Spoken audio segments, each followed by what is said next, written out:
नमस्कार, मैं रविश कुमार। जब कई साल से गोदी मीडिया विपक्ष को रोकने में लगा ही हुआ है, तब फिर यूपी प्रशासन क्यों विपक्ष को रोकने के लिए इतनी मेहनत करता रहा।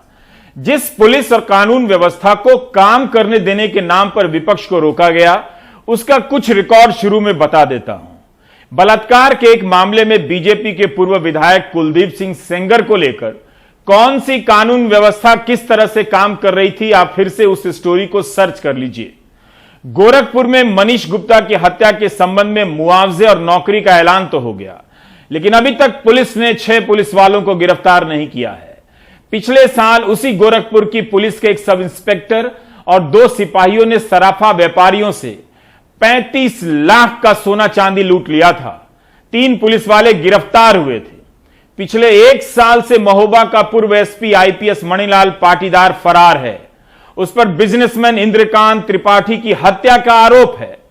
इसके बाद भी गोदी मीडिया के कारण मुमकिन है कि कई लोगों को विपक्ष का इस तरह से रोका जाना गलत नहीं लगा होगा। ऐसे लोगों को अब गलत लगता ही नहीं है। आज गांधी होते और चंपारण जा रहे होते तो गोदी मीडिया के एंकर गांधी को भी आतंकवादी बता रहे होते और कह रहे होते कि गांधी जी दक्षिण अफ्रीका से आकर चंपारण राजनीतिक पर्यटन करने जा रहे हैं। किसानों के पास गांधी चलकर नहीं गए होते तो आजादी की लड़ाई में महत्वपूर्ण मोड़ आता ही नहीं। अगर वल्लभ भाई पटेल बारदोली सत्याग्रह में किसानों के बीच नहीं गए होते तो वहां की महिला किसानों ने उन्हें सरदार नहीं कहा होता। गोदी मीडिया ने आपकी नजरों में लोकतंत्र की हत्या की प्रक्रिया पूरी कर दी है। क्यों मार रहे हो भैया? उन्हें सांसद है वो, सुप्रीम कोर्ट में ले जाएंगे आप लोगों को। ये क्या तरीका है? आप सांसद के साथ ये बिहेव करोगे? भैया छोड़ो उनको। बैठेंगे मैडम के साथ बैठेंगे। तमीज से करिए काम। आज मैं जो प्रियंका जी पे हाथ उठाया, किस आधार पे, क्या गलती है इनकी? क्यों हाथ उठाया? गवाही दे रहा हूं, मैंने देखा। इनमें से कोई गांधी नहीं है, न सरदार है, लेकिन जिस तरह से पुलिस ने राज्यसभा के सांसद दीपेंद्र हुड्डा को धक्का दिया, उसमें आपको विपक्ष का पर्यटन दिखा या प्रशासन का पतन?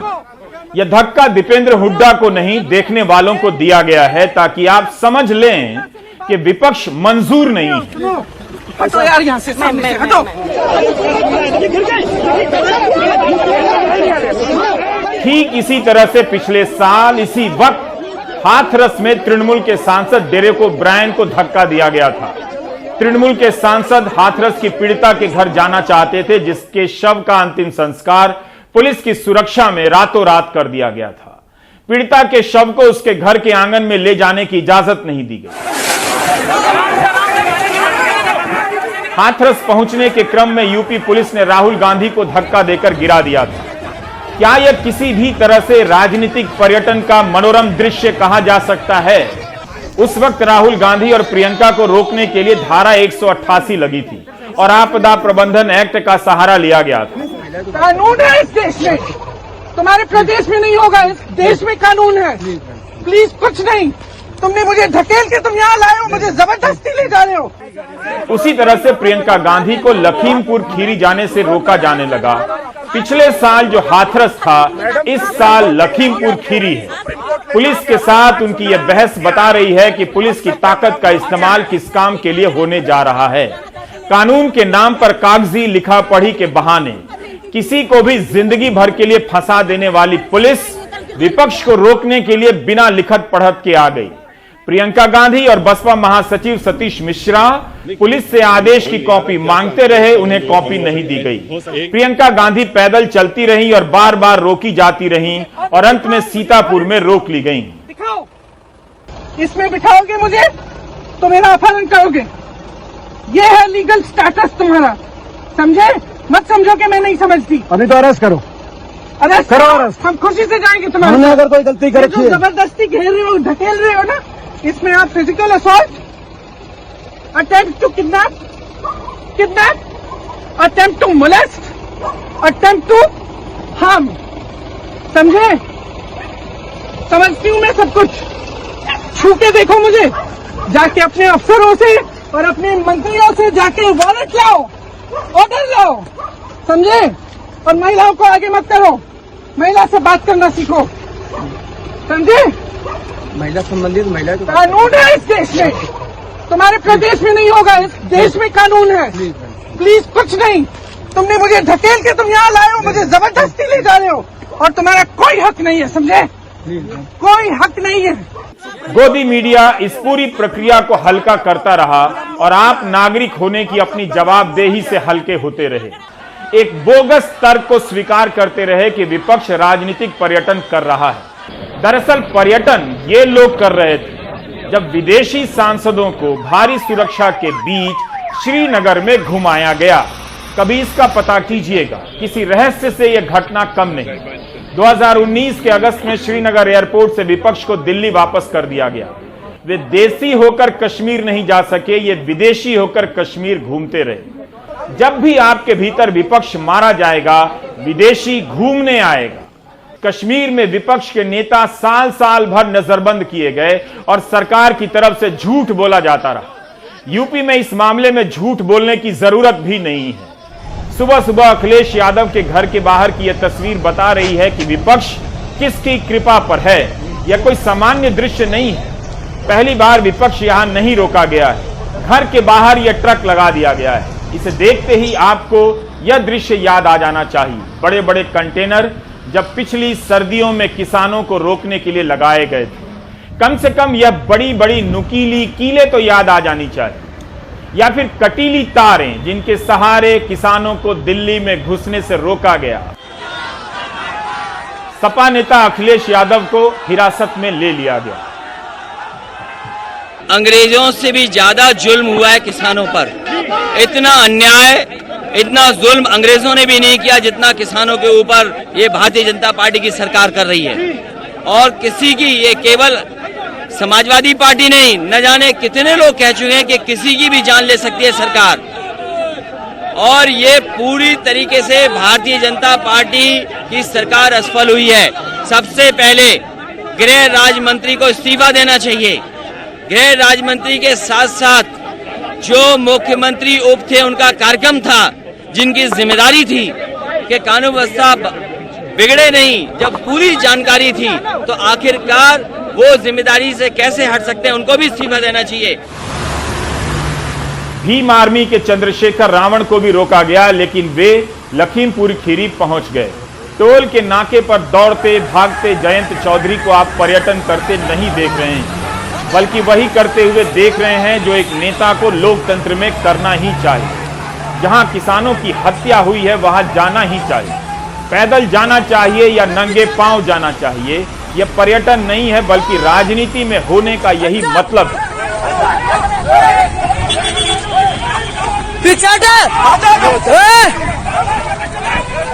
आप ही कहते हैं कि राजनेता घर बैठ गए। जब वे घर से बाहर आते हैं तो घर में नजरबंद कर दिए जाते हैं, तब आप ही कहते हैं ये पर्यटन करते हैं। ये कमाल है। इसके लिए गोदी मीडिया को दीजिए धन्यवाद। आपके भीतर और देश में विपक्ष को खत्म करने की प्रक्रिया को वैधता मिल चुकी है। इस खुशी के मौके पर आप 110 रुपए लीटर पेट्रोल भराते रहिए। आम आदमी पार्टी के नेता संजय सिंह को भी 2:30 बजे रात रोक दिया गया। आप एक एसडीएम है, IPS अधिकारी है, तो कारण बताएंगे। मैं एक सांसद हूँ, शोक संवेदना व्यक्त करने जा रहा हूँ। अपराध क्या है, किस धारा में अपराध है, बता दीजिए। सर, गेस्ट हाउस में जाना कोई अपराध नहीं है। नहीं, गेस्ट हाउस में जाना नहीं, मैं तो जा रहा हूँ किसान जो मारे गए हैं उनमें शोक संवेदना व्यक्त करने। वो किस धारा में अपराध है, इतना मुझे बता दीजिए। अपराध बिल्कुल नहीं है। तो मुझे अरेस्ट कीजिए। अपराध नहीं, अरेस्ट नहीं करेंगे। क्यों आपने रास्ते में 2:30 बजे मुझे क्यों रोका हुआ है रात में, ये तो बताइए आप। नहीं हुआ है, शांति व्यवस्था के लिए हमारी जिम्मेदारी सर। यहाँ पे शांति व्यवस्था में 1000 आदमी के साथ चल रहा हूँ क्या? कितने लोग हैं मेरे साथ? आप कोई हथियार लेके चल रहा हूँ? कोई सुरक्षा है हमारे पास? हमारा आप उसके बाद चले जाइएगा सर। तो इस तरह से विपक्ष के नेता रविवार रात और सोमवार दिन भर रोके जाते रहे। वे लखनऊ से लखीमपुर खीरी नहीं पहुंच सके। आज सुबह किसान एकता मोर्चा ने यह ट्वीट किया जिसमें लिखा था, good morning India, slept well, ठीक से नींद आई। Here is how farmers in Lakhimpur Kheri spend the night. यहां देखिए लखीमपुर खीरी के किसानों ने रात कैसे गुजारी। Guarding, the slain from being stolen and hardly cremated by the state. मार दिए गए किसानों के शवों की रक्षा करते हुए ताकि राज्य इन्हें छीनकर इनका अंतिम संस्कार ना कर दे। हैशटैग लखीमपुर किसान नरसंहार। पहरा विपक्ष पर ही नहीं, सूचनाओं पर भी लगा है। गोदी मीडिया इस पूरी घटना को किसान बनाम बीजेपी के रूप में खड़ा करने में लगा है। वो कर देगा। एक बड़े हिस्से को समझा दिया गया है कि ये लोग किसान नहीं हैं। जो ऐसा मानते हैं वे ये सवाल तक नहीं करते कि जो किसान नहीं हैं वो किसानों के मुद्दे के लिए क्यों 10 महीने से आंदोलन कर रहे हैं और जान दे रहे हैं। क्या इतना आसान है? जिस दौर में विपक्ष का विपक्ष होकर कहीं पहुंचना असंभव हो, उस दौर में किसान की जगह नकली किसान बनकर कोई कैसे 10 महीने से आंदोलन कर सकता है? अगर यह किसान नहीं है तो फिर सरकार ने 22 जनवरी से पहले तक किससे बात की थी? यूपी के ही ये दोनों अखबार हैं। अमर उजाला लिखता है कि किसानों को केंद्रीय मंत्री के बेटे की गाड़ी ने कुचला, संघर्ष 8 मरे। दैनिक जागरण लिखता है लखीमपुर खीरी में किसानों का उपद्रव, 8 मरे। जिन किसानों को कुचल दिया गया उनके बारे में यूपी का सबसे बड़ा अखबार उपद्रवी लिखता है। दैनिक जागरण के लिए अगर मगर कुछ नहीं, सीधा उपद्रवी। तो इस तरह से तय किया जा रहा है कि आप इस घटना को कैसे और कितना देखेंगे। गोदी मीडिया के जरिए विपक्ष और आंदोलन के खिलाफ माहौल बनाया जाता है, जिसका फायदा उठाकर प्रशासन विपक्ष को ही नजरबंद कर देता है, इंटरनेट बंद कर देता है। किसी की भी मौत दुखद है। जिन 4 लोगों की मौत बाद में हुई उनकी भी मौत कम दुखद नहीं है। लेकिन किसानों पर गाड़ी चढ़ाने की घटना को बाद की घटना से बराबर नहीं किया जा सकता है।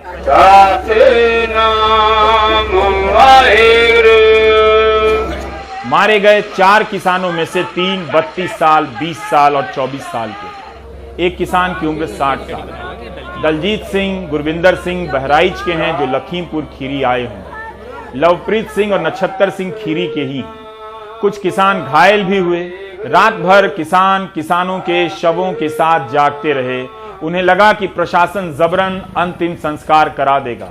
हाथरस में पुलिस ने इसी तरह बलात्कार की पीड़िता के शव का अंतिम संस्कार आधी रात कर दिया था। किसानों की मांग थी कि हत्या का मुकदमा दर्ज हो और केंद्रीय गृह राज्य मंत्री अजय मिश्रा टेनी के बेटे आशीष मिश्रा को गिरफ्तार किया जाए। किसान नेता राकेश टिकैत और पुलिस के बीच बातचीत भी हुई, जिसके बाद किसान अंतिम संस्कार के लिए तैयार हो गए। राकेश टिकैत और एडीजी कानून व्यवस्था प्रशांत कुमार ने साझा प्रेस कॉन्फ्रेंस में हाईकोर्ट के रिटायर्ड जज से मामले की जांच करने की बात कही। किसानों की एक कमेटी होगी जो प्रशासन से इस मामले में संपर्क में रहेगी। मृतक किसानों को 45 लाख मुआवजा दिया जाएगा और परिवार के एक सदस्य को योग्यता के अनुसार नौकरी दी जाएगी। घायलों को 10 लाख का मुआवजा मिलेगा। किसानों ने इस जगह का धरना समाप्त किया और अंतिम संस्कार की कार्यवाही शुरू हो सकी। रोकता हुआ यहाँ पे उसकी जो घोषणा अधिकारी हमारे लखनऊ से आए हैं वे इसकी घोषणा करेंगे कि किन चीजों पर सहमति बनी है।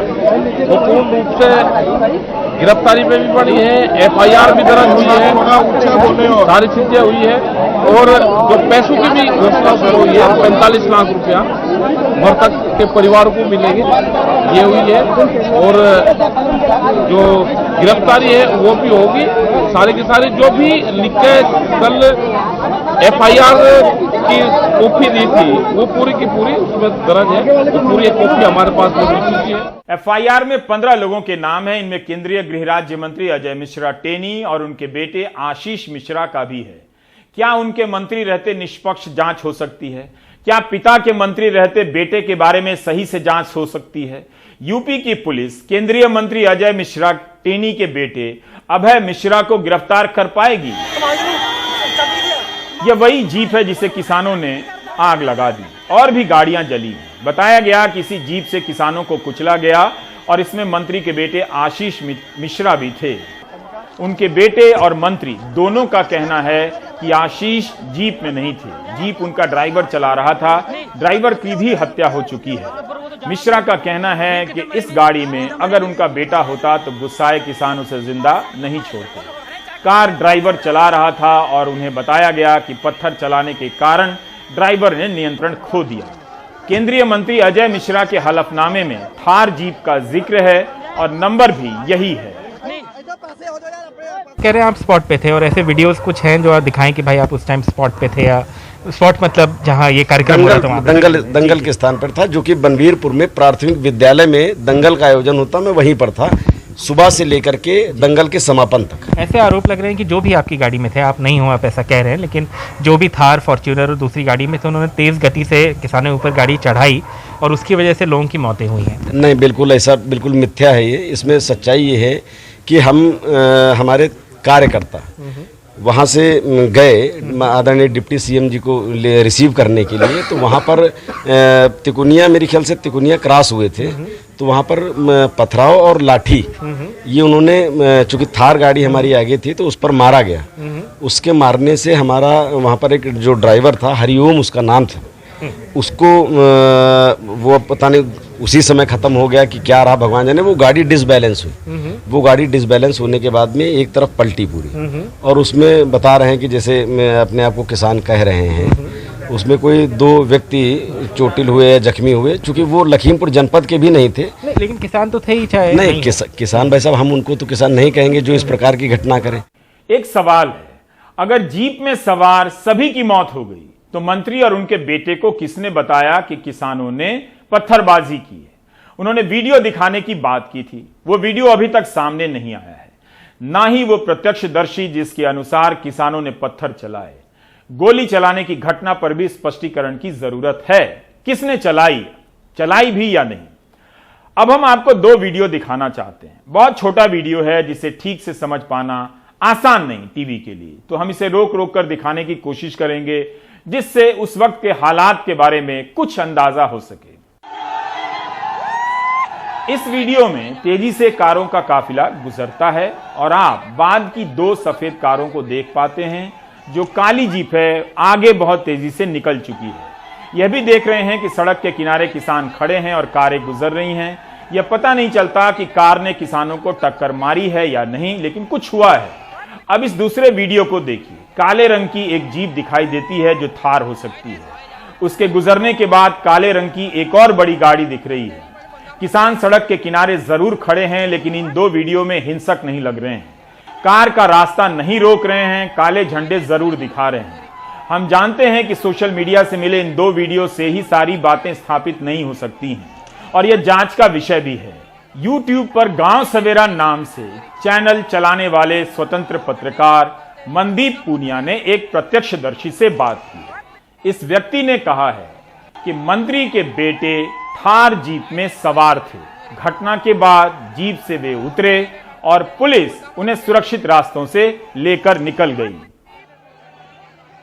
3:40 लगभग हो गए थे, तो उम्मीद खत्म हो गई थी भी मंत्री अब आएंगे। तो अंदर से जब संयुक्त मोर्चे ने कॉल की भी आप लोग जहाँ से चलें घर के लिए, तो एक्चुअल जो मतलब कि मेन लीडर आने थे वो जिस साइड से आने थे लोग उधर के लिए वापसी घर के लिए चले गए। तो इधर नेपाल बॉर्डर पड़ता है, उधर के लिए तो कोई जाए नहीं जहाँ पर मुख्यमंत्री जी ने जाना था।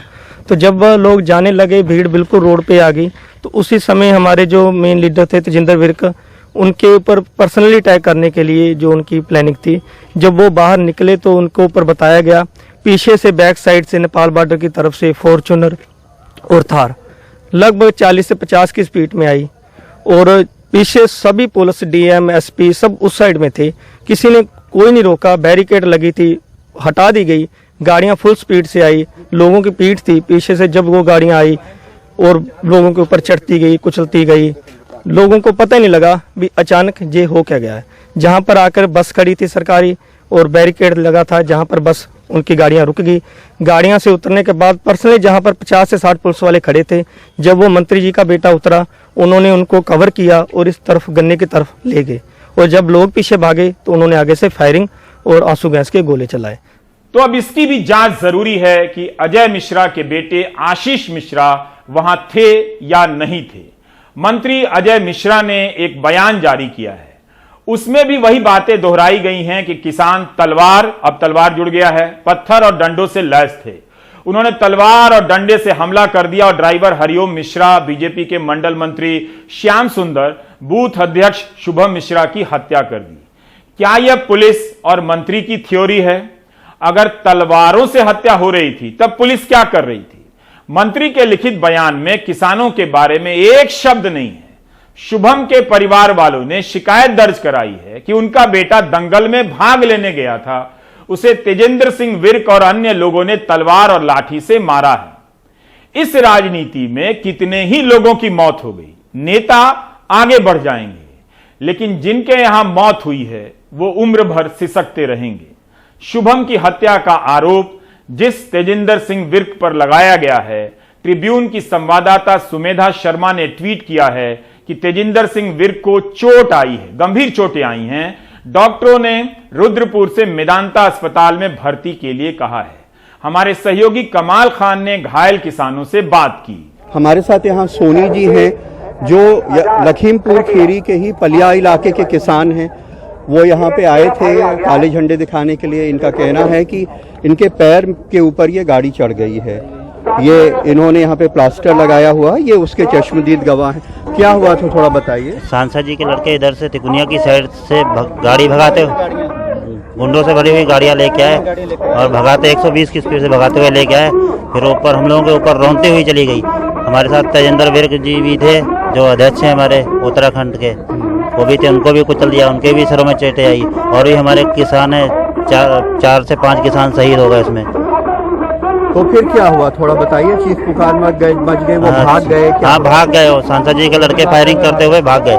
कमाल खान ने किसान मनदीप सिंह से भी बात की। उनके किसान पिता की मौत हो गई। मनदीप भारतीय सेना में काम करते हैं। नहीं, मैं तो ड्यूटी पर था अपने एसएसबी में अल्मोड़ा में। उसके बाद शाम को हमें खबर मिली, फिर हम रात को वहाँ से निकले हैं, सुबह यहाँ पहुँचे। तो जो लोग यहाँ मौजूद थे उन्होंने क्या बताया, आपके पिताजी के साथ क्या हुआ? यही बताया कि गाड़ी उधर से काफी स्पीड में आई और यही टहनी के लड़के थे, सबको चलते हुए निकल गई। तो ये हादसा था या जानबूझ के कुचला गया है इसलिए कि क्योंकि किसान आंदोलन कर रहे हैं? आप खुद ही सोचिए, जब इतनी भीड़ होगी तो इतनी स्पीड में कौन गाड़ी लेकर आएगा।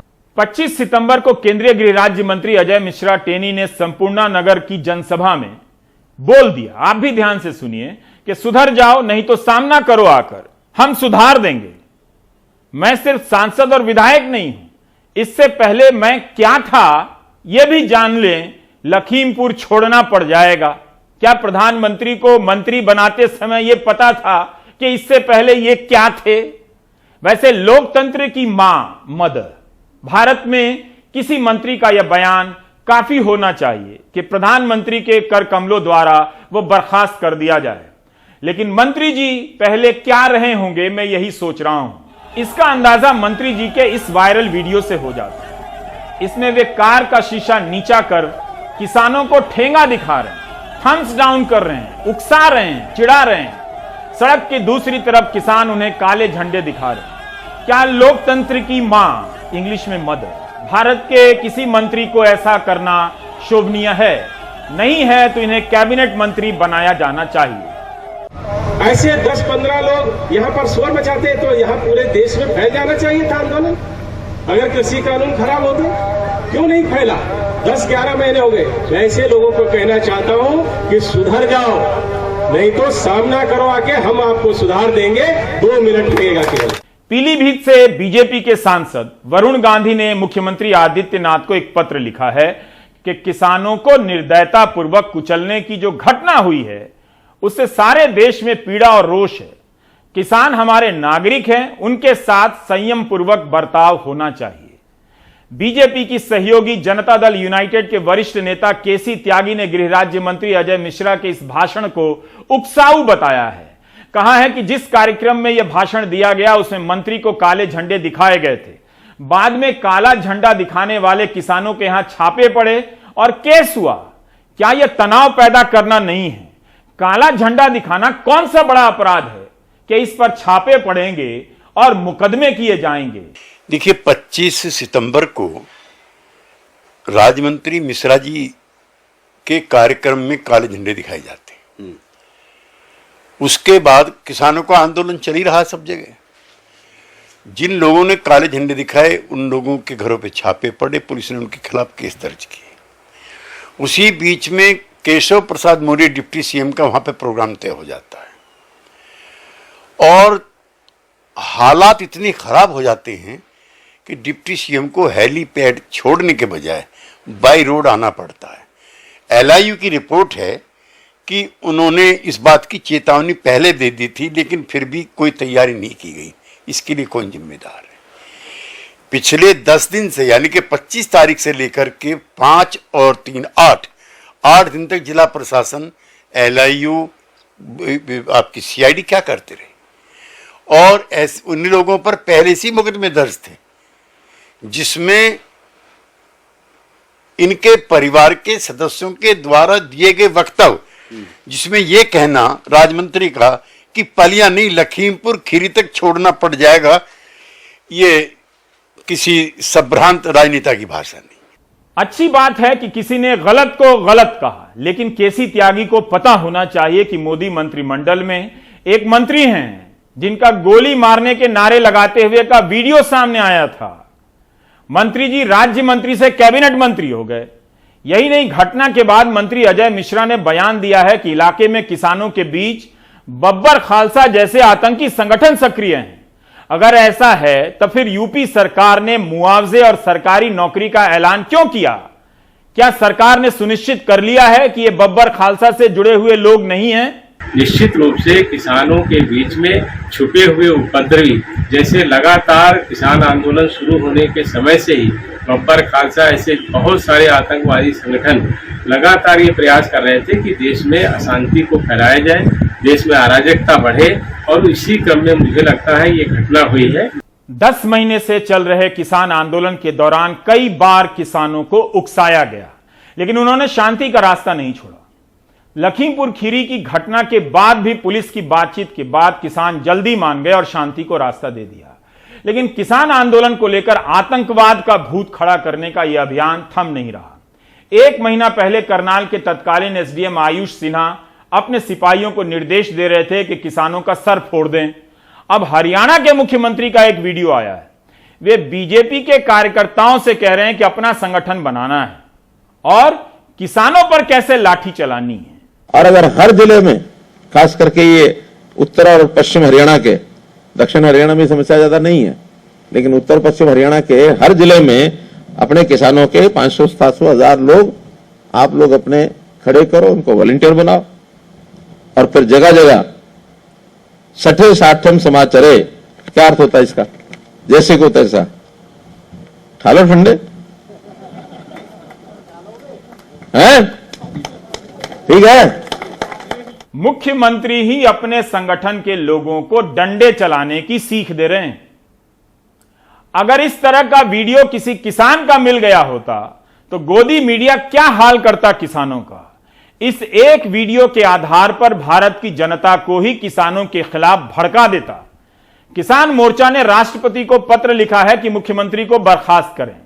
लोकतंत्र की मां, इंग्लिश में मदर, भारत के एक मुख्यमंत्री का यह बयान, लोकतंत्र की मां, इंग्लिश में मदर, भारत के बेटों को सुनने में ठीक तो नहीं लगना चाहिए। यह लोकतंत्र की मां, इंग्लिश में मदर, भारत के एक पत्रकार का सवाल है। इस घटना में एक पत्रकार की भी मौत हो गई है। 35 साल के रमन कश्यप किसानों का प्रदर्शन कवर कर रहे थे। रमन कश्यप साधना न्यूज के लिए काम करते थे। कमाल खान ने उनके पिता राम दुलारे जी से बात की है।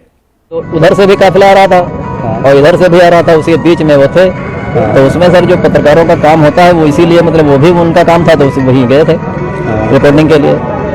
उसमें फिर मतलब जो है पता लगा कि वो कहीं मिल नहीं रही है डेड बॉडी। रात में, सुबह मेरे पास फोन 3 बजे आया कि एक लड़का मतलब यहाँ लखीमपुर में आया है, उसको कोई पहचान नहीं रहा है। हम लोग जब गए तब देखा, हमने कहा तो मेरा बेटा है। कितनी उम्र थी रमन जी की? 35 साल की। तो अभी आप लोग क्या चाहते हैं? अब हम तो अब ये चाहते हैं कि मतलब जो है, अब एक पोती मेरी है, एक बेटी है और एक बेटा है रमन के, और बहू है। तो अब कम से कम मतलब जो है मुआवजे के लिए 50 लाख रुपए चाहिए परिवार को, और मेरी बहू को सर्विस मिलनी चाहिए, सरकारी सर्विस मिलनी चाहिए। कानून व्यवस्था के नाम पर छत्तीसगढ़ और पंजाब के मुख्यमंत्री के हेलीकॉप्टर को उतरने की इजाजत नहीं दी गई। मुख्यमंत्री होते हुए भी दोनों यूपी नहीं जा सके। पिछले साल इसी वक्त हाथरस की बलात्कार पीड़िता से मिलने को लेकर भारी संख्या में पुलिस बल तैनात कर दिया गया था, 3 अक्टूबर के दिन प्रियंका गांधी किसी तरह से पीड़िता के परिवार से मुलाकात कर सकी थी। ठीक 1 साल बाद वे इस कमरे में बंद हैं और सफाई कर रही हैं। उनके सहयोगी ने ही यह वीडियो बनाया होगा। विपक्ष की राजनीति पर्यटन कही जाएगी, लेकिन राजनीति की यही प्रक्रिया है, जब नेता विपक्ष का महत्व समझते हैं और सत्ता की तासीर और उसकी सीमा भी, विपक्ष ही झुकने की विनम्रता देता है और झाड़ू उठाने का साहस। अगर विपक्ष की यह प्रक्रिया खत्म हो जाएगी तो सत्ता में बैठे लोग निरंकुश हो जाएंगे। प्रियंका गांधी भले ही किसानों तक नहीं पहुंच पाई, विपक्ष के नेताओं को इस बार भी रोका गया।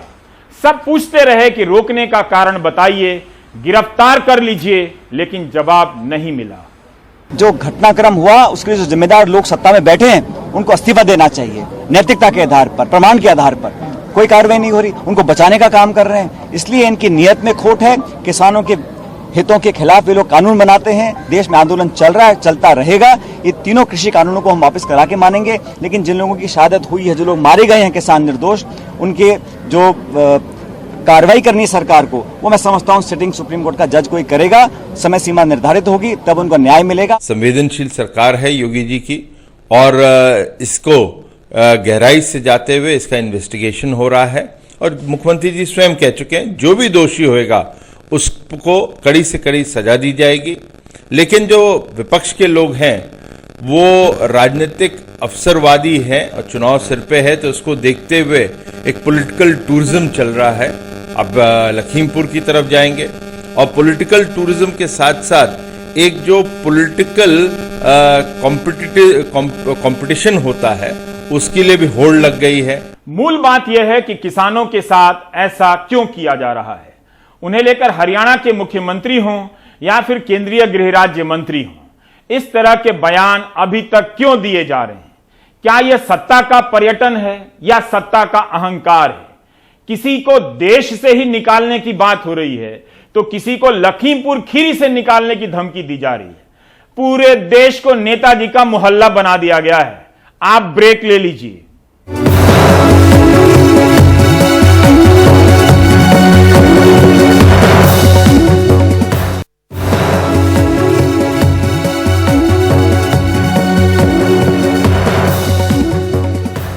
लखीमपुर खीरी में किसानों की हत्या को लेकर देश के कई इलाकों में प्रदर्शन हुए हैं।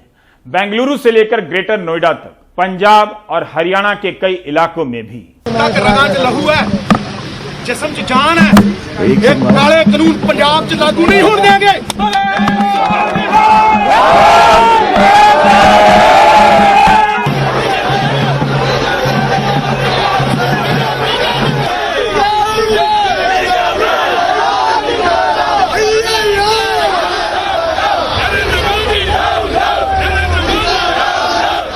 आप देख रहे थे प्राइम टाइम। नमस्कार।